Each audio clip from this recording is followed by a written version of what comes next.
I am Matěj Skalický and this is Czech Radio News Podcast Vinohradská 12. Israel's military gearing up for a ground invasion of Gaza after the Hamas terrorist attacks over the weekend. The conflict between Hamas and Israel is intensifying at this moment. Hamas militants kidnapped 199 hostages. Israel's military says it's planning for coordinated strikes on the Gaza Strip by air, sea and land. Seconds from invasion, Israel's reservists prepare for possible combat against Hamas. Meanwhile, Hamas fighters use human shields and evade the attack in their extensive web of tunnels. Hezbollah observes the maneuvers from the north as long and bloody war is in the air. It's Tuesday, October 17th. Hi. Can you hear me? Rob Geist-Pinfold is a lecturer in peace and security at the Durham University. He holds a PhD in war studies and he focuses on the Israeli-Palestinian conflict. I called him as I wanted to ask him when does he expect the Israel's ground invasion of Gaza Strip to begin. Well, this is the big question on everyone's minds, really. It will be the next 48 hours tops before Israel goes in.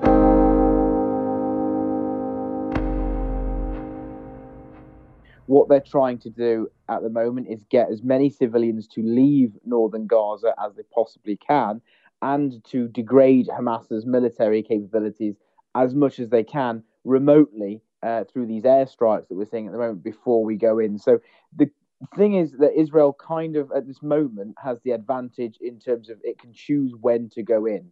Okay, yes, Hamas managed to achieve something that no other Arab state or adversary has achieved in terms of holding so much territory, inflicting so many casualties, Israeli casualties, including primarily those were civilian casualties, by the way.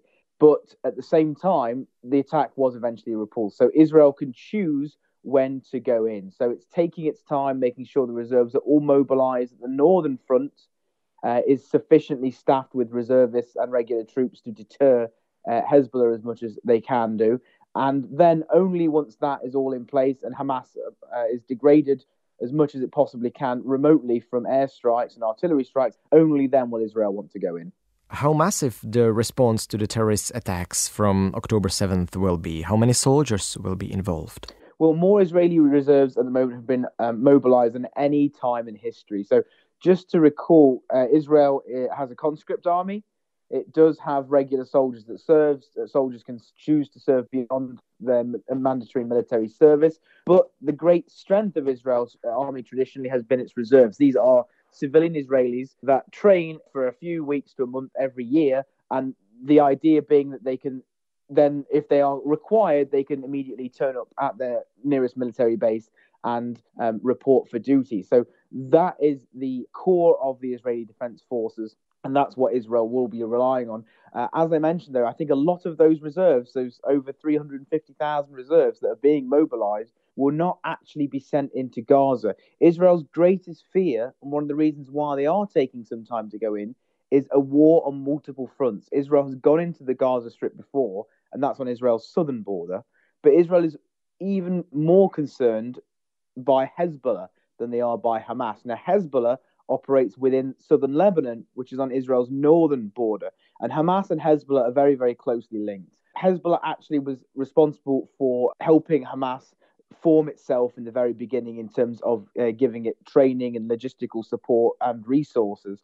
So Israel is much more scared of Hezbollah than they are of Hamas. So many of those reserves will actually be sent to the northern front to deter Hezbollah from starting another front while Israel is bogged down inside Gaza. If Israel is scared of fighting on multiple fronts, what type of ground operation should we expect? Well, that's hard to tell because at the end of the day, Israel has never wanted to go into Gaza. Don't forget, Israel withdrew from 80% of the Gaza Strip, ending its occupation of 80% of the territory in the early 90s. Israel left the rest of the territory in 2005, withdrawing around 11,000 of its own soldiers and settlers from the territory. And since then, despite the fact that Hamas has been in power and Hamas is very much inimical to Israel and even to Israel's existence, and some would even argue the Jewish people, Israel has let Hamas stay in power. And one of the reasons they've done that is because they know that going into Gaza to replace Hamas through regime change will be an extremely messy, prolonged counterinsurgency campaign. This is one of the most densely populated areas in the world. Gaza City itself, in particular, that's in the northern Gaza Strip, the area which Israel has ordered Gazan civilians to evacuate from, 1.1 million people. And Israel's greatest nightmare is that it becomes bogged down in this counterinsurgency campaign in this very, very dense urban terrain, occupying a people who do not want to be occupied, with no end in sight to that occupation. And that's something that I hope Israeli policy planners are thinking about. What comes after Hamas? Okay, there's all sorts of talk about regime change and removing and toppling Hamas, but what do you do afterwards? Is Israel going to occupy the territory forever? Is there anyone they can hand it over to? Those are big questions that I haven't heard anyone from the Israeli government answer in the last week since those horrible attacks last Saturday. Are there any scenarios of what might happen, and which one is the most possible one in your opinion? You've already said that it's densely inhabited area, so how difficult is to fight against a terrorist group in such a small piece of land which is densely inhabited? It is a counterinsurgency specialist nightmare, to be honest. Israel went in there in 2014 and immediately there were significantly high casualties incurred on Israeli forces that actually shocked Israeli public opinion. I'm not sure that will happen this time. I think there will be, unfortunately, significant Israeli military and Palestinian civilian casualties, but the mood here is different. This time, the Israeli public is shocked and appalled by what happened last Saturday, by the massacre of 1,300 people, the vast majority of whom were civilians, and the abduction of, we're talking possibly up to 200 Israeli civilians into Gaza. The public is demanding a response. Israel's government is on the back foot.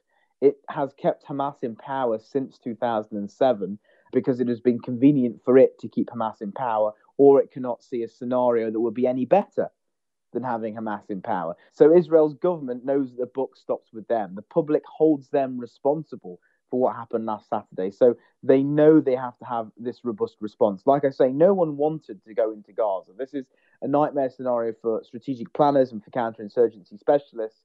And Israel has, there's several options for an Israeli ground invasion. One thing it might do is go for the full shock and awe effect, invading those urban areas with maximum firepower, with maximum numbers of soldiers, knowing it's going to incur casualties against itself, but basically doing as much damage as it possibly can in a very short period of time. Now, the issue with that is, what do you do afterwards? Is Israel going to then do as much damage, remove Hamas, for example, and then withdraw? But then again, you have this power vacuum question of who comes afterwards. Another option is for Israel to basically take and hold the parts of the Gaza Strip in between those urban areas, because the Gaza Strip is not a contiguous area in terms of topography. It is extremely densely populated, but there are gaps in between those urban areas. So one thing it might do is try and occupy those gaps and put real pressure on Palestinians, on the Gazan civilian and military echelons to basically give up Hamas, for Hamas to basically give in this kind of siege scenario, for Israel to cut off all water, electricity, for example, and supplies to those civilian areas, to surround them and to just put the squeeze on Hamas until the civilian population of Gaza demands that Hamas relinquish power. Those are the two possible scenarios that I see. It could be something that's kind of a mixture of both of those, but that's kind of the spectrum of Israel's options for this ground invasion. Does the army count in the risk of killing too many civilians on the ground? It's incredibly difficult because it's very hard to identify Hamas fighters.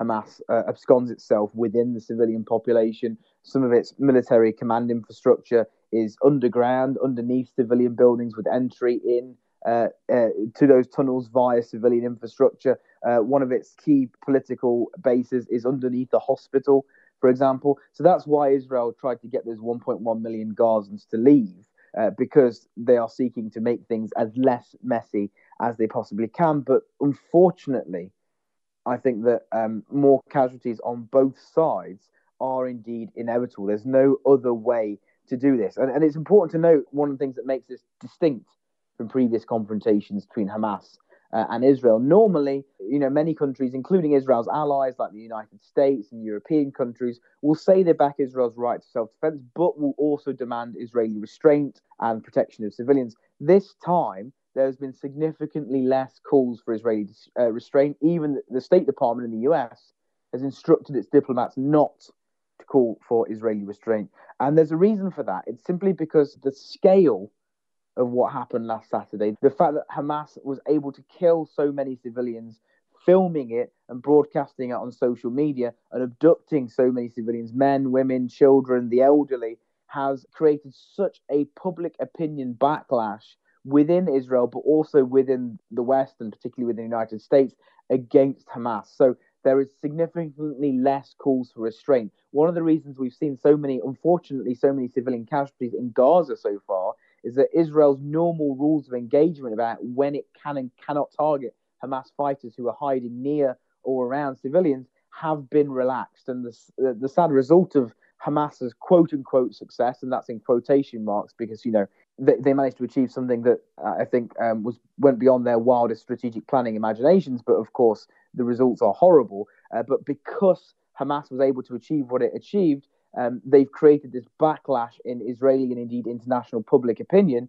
which means that Israel feels like it has more operational freedom to broaden its targeting parameters. Is it a big advantage that Hamas fighters are partly underground, that they have built extensive web of tunnels underground? It's a huge advantage. And, people have been talking about what a ground invasion would look like and how, for example, it would compare to what the US-led coalition had to fight in Iraq or Afghanistan. One of the key differences here is Hamas's tunnel network. Most of their military and indeed their political infrastructure is not on top of the Gaza Strip. It is underneath it in this gigantic tunnel network. I can't emphasize enough how unique and novel this is to Hamas and indeed to Hezbollah in southern Lebanon, by the way. Just to give you a couple of anecdotes to show you just how much this tunnel network is extensive.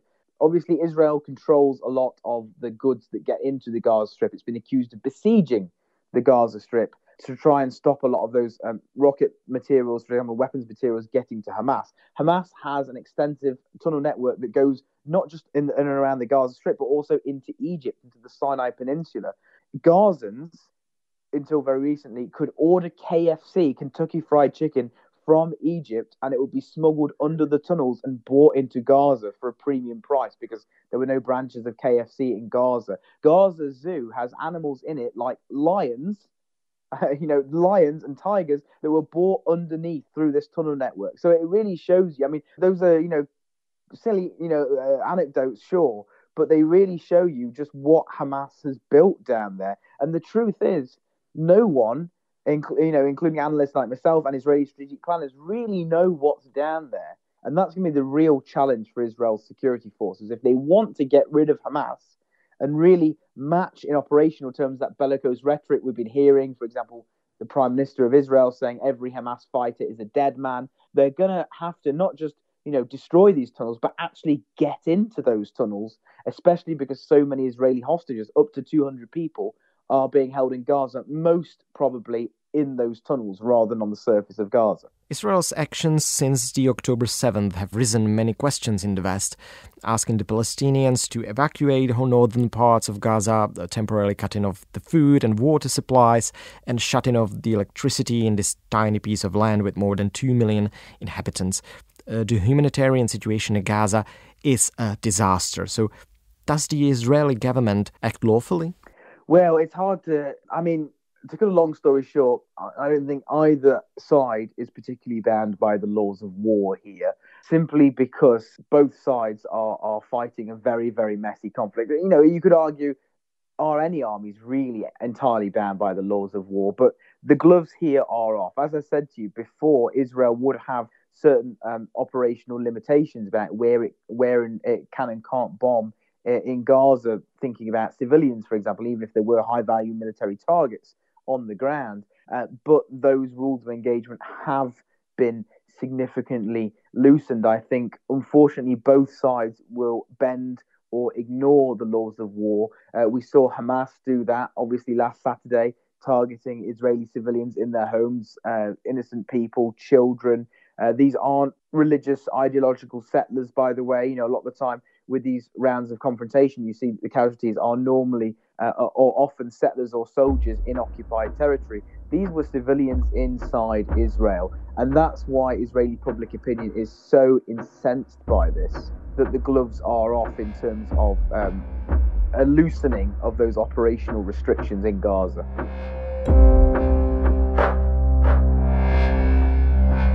Let's take a little detour here. Israelis were shocked of what happened on October 7th, but they were angry as well. Angry with Hamas, angry with their own government, which didn't help them at all.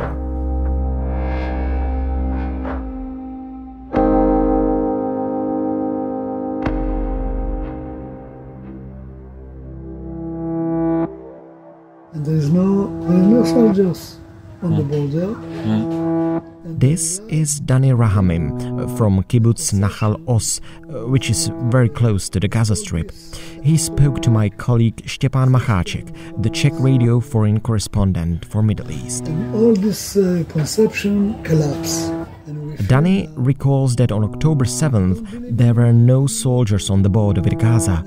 Israelis were left there alone to face armed commandos of Hamas. To live there is 95% heaven and 5% hell. This Saturday, it was 100% hell. It was a small Holocaust for us. From 1945 till now, the Jewish people didn't met a massacre like this. Yeah. And it was a massacre. It wasn't a war between the army and the Hamas. It was a massacre of Hamas that killed citizens, raped the girls, kidnapped. They took heads off. We know many, many stories. I have to say something. We argued here in my family before you came. How are we going to fight them? One said, or Gaza completely destroyed. With the people, I don't think so. Dani believes that if the Israelis stay moral, they can win the war, and he prays for death to all the terrorists. When I say that, meanwhile I said, we have to kill them, all the terrorists, not to leave one terrorist alive. The Israeli army, what they do now? They call the citizens to leave the houses, yes? And they said, if in 1 week you don't leave your houses, it's your problem, it's not our problem. And I think it's moral, okay? And if citizens decided to stay, it's their problem, okay?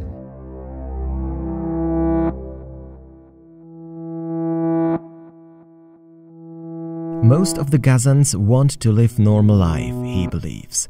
But the fight against Hamas terrorists is necessary, and winning is essential. But we have to fight them till we win. Complete win. And this monster have to disappear.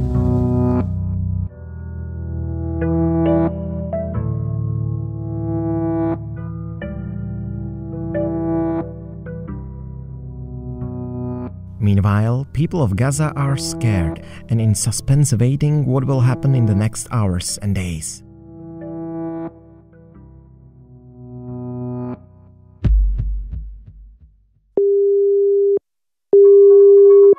Hello? Hi, this is Matěj Skalický from Czech Radio. Hi, Matěj, how are you? I'm fine, how are you? Good, thank you. So can we start right ahead? This is Mkhaimar Abu Sada, a politology expert from the University Al-Azhar in the Gaza Strip. I had to move from Gaza City 3 days ago into the south. Mkhaimar tells me how he had to leave the northern part of the Gaza Strip with his family and find a shelter in the city of Khan Yunis in the south. The humanitarian situation in the city, as everywhere else, is catastrophic. Now, I know that tens of Palestinians have been buried without knowing their names, without even informing their families. Let me tell you about personally, I have one of my relatives, their home was bombed 2 days ago, and we don't even know how to get the bodies under the rubble. Already we know that there are roughly 2,600 people who were killed, and there are more than 10,000 people who were injured, but they are estimating that roughly there are hundreds of dead bodies under the rubble that it hasn't been pulled out. And are the people angry with Israel or with Hamas? Well, let's say that Hamas is the one who started this attack against Israel, but it's Israel who is killing the Palestinians now. Yes, Hamas made a mistake by attacking Israeli civilians, but there is no excuse whatsoever to go after Palestinian civilians. More than 2/3 of the Palestinians who were killed in this Israeli operation are Palestinian civilians. Half of those who were killed are Palestinian children. So the anger is directed toward Israel, directed toward the Israeli army. What is happening in Gaza is a war crime.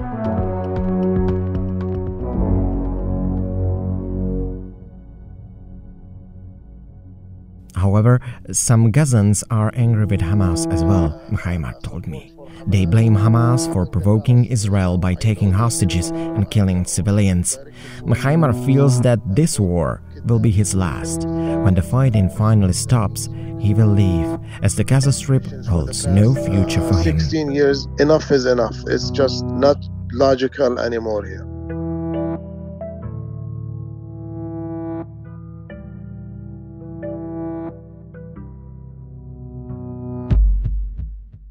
Rob, back to you. What if the Israeli operation fails? Well, it's hard to tell what failure would constitute at this phase. I don't think Israel is going to be militarily repulsed and expelled from the Gaza Strip.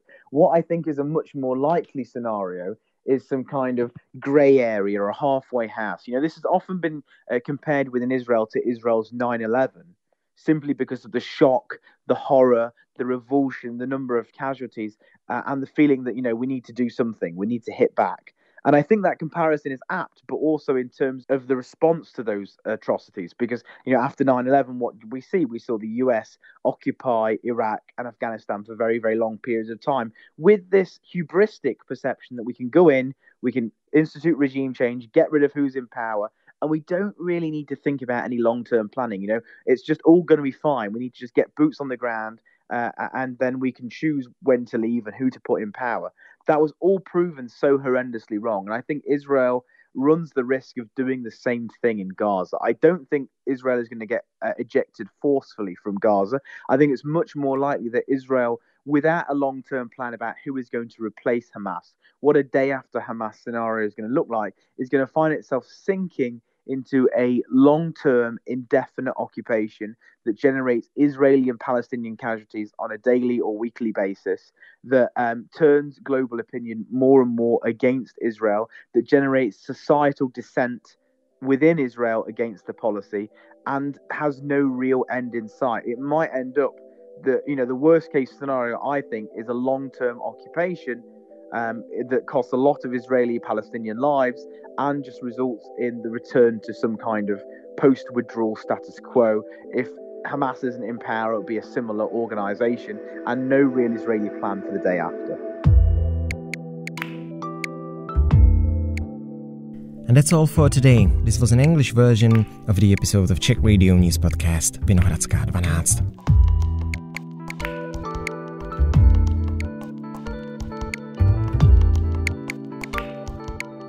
Thank you for listening.